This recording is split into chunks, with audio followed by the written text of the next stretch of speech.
राज ठाकरे आणि उद्धव ठाकरे यांनी शिवसेनेतलं त्यांचं राजकीय जीवन सुरू करण्यापूर्वी ते सामनाच्या ऑफिसमध्ये बसायचे असं म्हटलं जातं इकडेच. आणि त्याच सामनाच्या ऑफिसमधनं आपण त्यांच्या पुढच्या वाटचालीबद्दल काय असणार आहे ह्याची चर्चा करणार आहोत. माझ्याबरोबर संजय राऊत आहेत, सामनाचे कार्यकारी संपादक, आणि शिवसेना उद्धव बाळासाहेब ठाकरे पक्षाचे खासदार. राऊत साहेब, सामनाच्या आठवणी जागा झाल्या असतील, तुम्ही तर त्यांना एकत्र अनेकदा बघितलं असेल इकडे याच कॅबिनमध्ये आणि याच कॅबिनमध्ये. हो, इथेच ज्याला आम्ही अड्डा म्हणायचो इथेच जमायचं ना. नाही, पण ते कसं आहे की त्यावेळेस ते वेगळे होतील असं वाटलं नव्हतं आणि आता ते एकत्र येतील असं वाटलं नव्हतं. हा जो वेगळे होतील होणार नाहीत वाटलं होतं इथपासून ते एकत्र येणार नाहीत इथपर्यंतचा प्रवास हा खूप मोठा प्रवास आहे. कसं बघता तुम्ही त्याच्याकडे? बघा, आता उद्धव ठाकरे यांनी सांगितलं की आता भूतकाळात जायची फार गरज नाही. भूतकाळात काय काय चुका झाल्या, कोण काय बोललं, कोणी काय केलं याची चर्चा न करता भविष्याच्या दिशेनं जायला पाहिजे, उज्ज्वल भविष्याच्या दिशेला. आमच्या मनामध्ये जर काही किंतु परंतु जळमट असेल तर आम्ही दूर केली आहेत असं उद्धव ठाकरे म्हणाले. आणि राज ठाकरेंचं तेच म्हणणं आहे. मग कालची कबर कशा करता खोदायची? हे जे सगळं चाललेलं आहे ते मराठी माणसाच्या आणि महाराष्ट्राच्या हितासाठी सुरू आहे. ज्या प्रकारची आक्रमणं गेल्या काही काळापासून मराठी माणसावर चालली आहेत, महाराष्ट्रावर सुरू आहेत, लचके तोडण्याचे मुंबईचे प्रयत्न सुरू आहेत, त्यातून हा मराठी माणूस एकवटला आणि त्याने इशारा दिला आम्हाला सगळ्यांना की आता हे सगळं बस झालं, आता तुम्हाला एकत्र यावं लागेल, नाहीतर हा मराठी माणूस तुम्हाला माफ करणार नाही. राजकीय सर्वायवलचा प्रश्न निर्माण झाला होता थोडक्यात. नाही, हा असं तुम्ही म्हणता. राजकीय सर्वायवलचा प्रश्न हा कधीच कोणाला निर्माण होत नाही जो तो आपापल्या पद्धतीने राजकारण करत असतो. मतदारांनी माफ नाही केलं म्हणजे राजकीय सर्वायवलचाच प्रश्न निर्माण होतो. नाही, मतदाराने कशाला माफ केलं? आम्ही बघा, शिवसेनेचे 20 आमदार आहेत याही कठीण परिस्थितीमध्ये, 9 खासदार आहेत, संघटन आहे, माणसं तोडली जात आहेत तरी संघटन उभं आहे. प्रश्न सर्वायवलचा नाहीच आहे. ही संघटना फार मजबूत आहे, अजूनही मुळापासून मजबूत आहे. 10-20 आमदार खासदार कमी झाले म्हणजे काय त्या सर्वायवलचा प्रश्न निर्माण होतो असं नाही ना. नाही, पण कसं आहे की ही काही पहिल्यांदी मागणी झाली नव्हती. अनेक लोकांनी होर्डिंग्स लावले, प्रयत्न करून पाहिले. होर्डिंग वरती होतं काय? मी सांगतोय तुम्हाला की अनेक वेळा हे प्रयत्न करून झाले. त्या लोकांच्या भावना होत्या. राज ठाकरेंनी स्वतः प्रयत्न करून पाहिला की आपण एकत्र येऊया वगैरे. शेवटी देवेंद्र फडणवीसांचे तुम्हाला आभार मानायला लागतात की त्यांच्यामुळे बघा, हा मराठीच्या मुद्द्यावरती आम्ही एकत्र यावं लागलं आम्हाला.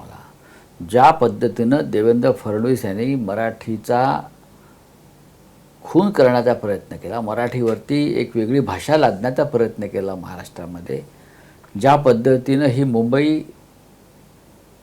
गुजरातच्या उद्योगपतींना अंधण द्यायचा प्रयत्न सुरू केला, त्यातून जो मराठी मनाचा स्फोट झाला, संताप उसळला, त्यातून हे दोन्ही ठाकरे ब्रदर्स बंधू एकत्र आले.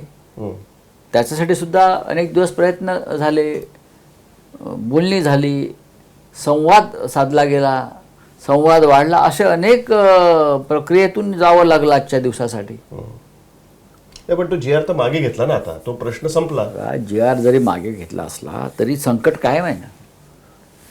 संकट कायम हे एकी दिसली नाही तर हे पुन्हा दुसरी कुऱ्हाड चालवतील आमच्या पायावर, आमच्या मानेवर. यांचा भरोसा नाही. ह्यांना महाराष्ट्राची अस्मिता, मराठी बाणा वगैरे याच्याशी काय पडलेलं नाही. कारण काय माहिती आहे ना, इंटरेस्टिंग काय वाटतं ह्याच्यामध्ये की जेव्हा हे अनाऊन्स झालं त्यावेळेस सांगण्यात आलं की झेंडे बाजूला ठेवून या. आणि आज आपण बघितलं की बाकी सुप्रिया सुळे आल्या होत्या, बाकी ते सीपीएमचे नेते त्या ठिकाणी होते, रेड्डी होते, नवले होते, मधुकर महादेव जानकर त्या ठिकाणी होते, अनेक नेते त्या ठिकाणी होते. तर झेंडे बाजूला ठेवून तर आले, पण हा शो सगळा दिसला राज ठाकरे आणि उद्धव ठाकरे एकत्र येण्यासाठी. त्या 2च खुर्च्या लोक त्यासाठीच आले होते. नाही, पण म्हणजे तुम्ही पॉलिटिकल अलायन्स करण्यासाठीच आला होतात ना थोडक्यात. बघा, जनता त्यासाठी जमली होती.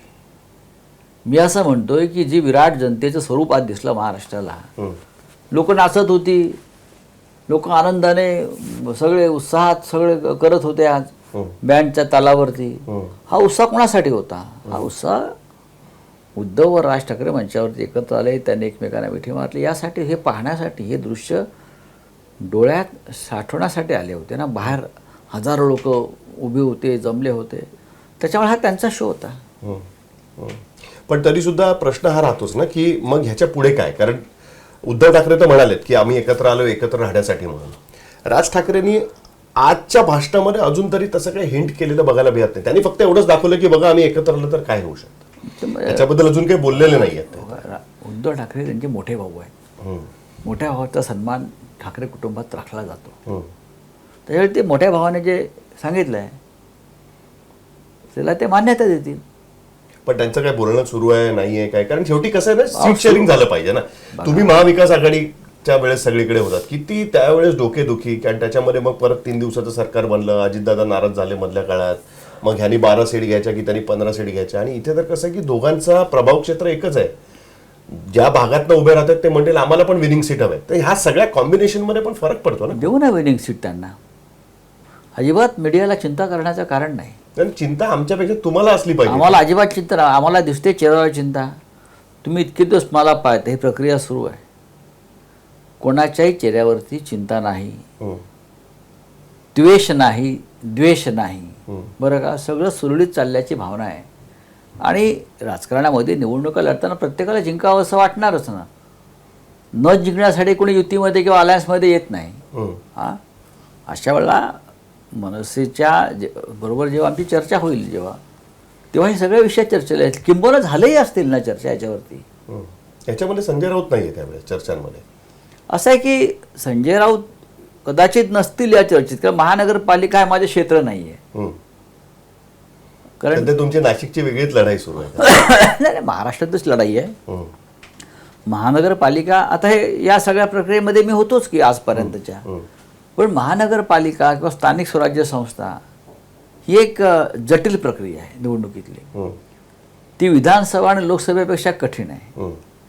वॉर्ड, प्रभाग, अनेक त्यांच्या रचना यासाठी काही तज्ज्ञ लोक प्रत्येक पक्षामध्ये असतात. ते आमच्याकडे आहेत आणि ती जबाबदारी त्यांनीच घ्यायला पाहिजे. किती डिफिकल्ट आहे. कारण शेवटी कसं आहे की 20 वर्षाचा गॅप आहे आणि हा काही छोटा गॅप नाही आहे. दुसरी गोष्ट अशी की हे 2 पक्ष काही भाजप आणि शिवसेना नाही आहेत की जे पक्ष वेगवेगळेच होते. राजकीय वाटा वेगळ्या झाल्या त्याच पद्धतीने परिवाराच्या पण वाटा वेगळ्या झाल्या. त्याच्यामुळे हा अत्यंत जटिल प्रश्न असतो. आणि राजकारणापेक्षा सुद्धा पारिवारिक जर वाटा वेगळ्या झाल्या तर ते फार जटिल होतं. हे एकत्र येणं किती डिफिकल्ट होतं. किती किती सुरुवातीला डिफिकल्ट वाटत होतं, खरं आहे तुमचं. पण जसं संवाद वाढत गेला तसं वाटायला लागलं की हे शक्य आहे. दोघांच्या मनामध्ये ओलावा आहे, दोघांच्याही मनामध्ये इच्छा आहे, दोघांच्याही मनामध्ये महाराष्ट्र आणि मराठीवरील जो अन्याय सुरू आहे त्याच्याविषयी राग आहे. आणि दोघांनाही वाटतं की आपण सगळ्यांनी एकत्र येऊन ही लढाई केली पाहिजे. हे एकदा जेव्हा सगळे हे 36 गुण जुळतात तेव्हा नक्कीच माणसं एकत्र येतात. गुण जुळलेत सगळे. हो, जुळले ना. काही कुठे त्याच्यामध्ये ह्याचा थोडासा मुद्दा आहे किंवा असं होऊ शकतं. मला वाटत नाही नेता काय. मला वाटत नाही तसं. तो सगळा काय मुद्दा नाही. मला अजिबात वाटत नाही तसं. कारण कसं आहे मी बघतोय की भाजप आणि शिवसेना म्हणजे एकनाथ शिंदेचा पक्ष ते फक्त उद्धव ठाकरेंवरती टीका करतात. राज ठाकरेंबद्दल बोलताना ते म्हणतात की नाही ते तर त्या मुद्द्यावरती गेलेले आहेत, त्यांच्यावरती त्यांची टीका दिसत नाही अजिबात. उद्धव ठाकरे टार्गेट आहेत त्याच्यामध्ये. हे मूर्ख लोक आहेत. त्यांना अजून हे पचत नाही की दोघे जण एकत्र आले.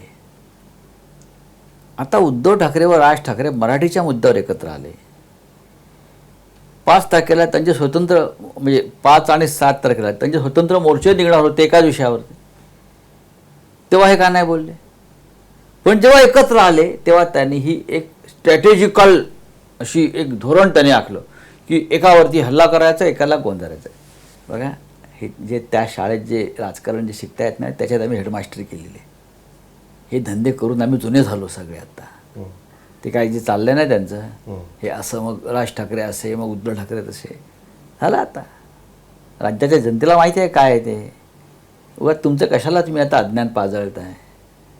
2 भाऊ एकत्र आहेत, एका विषयावर एकत्र आहेत, त्यांच्यात काही मतभेद नाहीत. तुम्ही किती काळी टाकली तर आग लागणार नाहीये. पण तरी हे एकत्र आलोय तर एकत्र राहणार जे आहे ते राहणार कधीपर्यंत. म्हणजे फक्त महापालिकेपर्यंत पुढे महाराष्ट्राची पूर्ण सत्ता मिळेपर्यंत.